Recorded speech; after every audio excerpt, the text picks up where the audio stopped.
राधे राधे दोस्तों, आज हम आपके लिए गणेश चतुर्थी पर लेके आए हैं भगवान गणेश की जन्म कथा। तो आइए शुरू करते हैं। गणेश जी के जन्म का कारण पार्वती जी की दो सखियां थी, जिसका नाम जया और विजया था। गणेश जी के अस्तित्व में आने के पीछे यही दोनों थी। उन्होंने स्नानागार के बाहर एक ऐसा पहरेदार लगाने की सलाह दी जो स्नानागार में शिव जी को भी न जाने दे। बात कुछ ऐसी हुई कि पार्वती जी जब भी स्नानागार में स्नान करने जाती तो बाहर किसी शिवगण को पहरे पर बैठा दिया जाता। लेकिन दुविधा ये थी कि पहरेदार होने के बाद भी शिव जी स्नानागार में चले जाते थे। किसी भी शिवगण में इतनी हिम्मत न थी कि वो शिव जी की आज्ञा का उल्लंघन कर सके, और ऐसा एक बार हुआ भी। उस समय पार्वती जी को यह एहसास हुआ कि द्वार पर कोई ऐसा पहरेदार होना चाहिए जो किसी को भी अंदर न आने दे।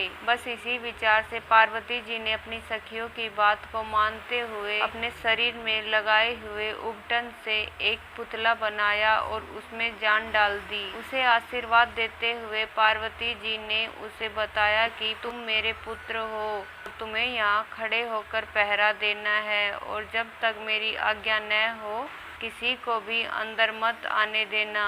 इतना कहकर माता पार्वती जी ने उसे एक छड़ी दी और द्वार पर नियुक्त कर स्नानागार में चली गई। थोड़ी देर बाद शंकर जी वहां पहुंचे तो गणेश जी ने उन्हें अंदर जाने से रोक दिया। भगवान शंकर ने गणेश को बहुत समझाया कि उन्हें अंदर जाने दे, लेकिन गणेश जी ने मां की आज्ञा का पालन करते हुए शंकर जी को अंदर न जाने दिया। यहाँ से बात इतनी बढ़ी, पहले गणेश को मारने शिवगण आए। जब उनसे बात न बनी तो सब देवता आए और उसके बाद स्वयं ब्रह्मा जी और विष्णु जी आए। अंत में सब हार मान गए। फिर शंकर जी को बुलाया गया। बहुत घनघोर युद्ध हुआ। तब शिव जी ने गणेश जी का सिर धड़ से अलग कर दिया। इस बात का पता जब माता पार्वती को चला तो माता पार्वती ने कुपित होकर कई शक्तियों को निकाला और सबको संसार खत्म करने का आदेश दे दिया। ऐसे में चारों ओर हाहाकार मच गया। किसी को कुछ समझ नहीं आ रहा था कि ये सब कैसे रोका जाए। सबने माँ को मनाने की कोशिश की, परंतु सब व्यर्थ।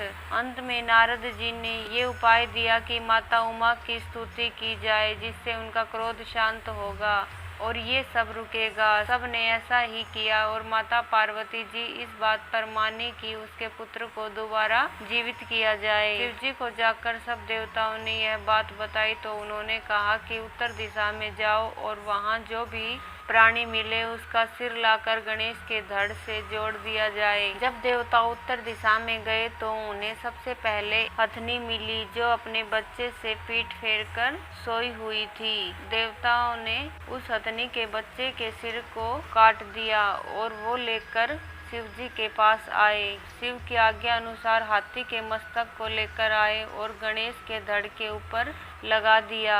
गणेश जी के पुनर्जीवित होने के बाद भगवान शिव ने उन्हें आशीर्वाद दिया कि आज के बाद जब भी किसी प्रकार की पूजा की जाएगी तो किसी अन्य देवता से पहले तुम्हारी पूजा की जाएगी। तुम्हारा जन्म भाद्रपद की चतुर्थी को शुभ चंद्र उदय में हुआ है, इसलिए उस दिन तुम्हारा व्रत रखना कल्याणकारी होगा।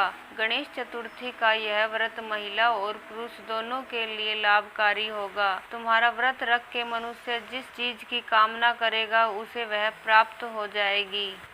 तो दोस्तों, ये थी गणेश जन्म की कहानी। यदि आपको पसंद आई हो तो मेरे चैनल को सब्सक्राइब कर ले, ताकि आपको आने वाली हर कहानी की नोटिफिकेशन मिल जाए। धन्यवाद दोस्तों कहानी सुनने के लिए।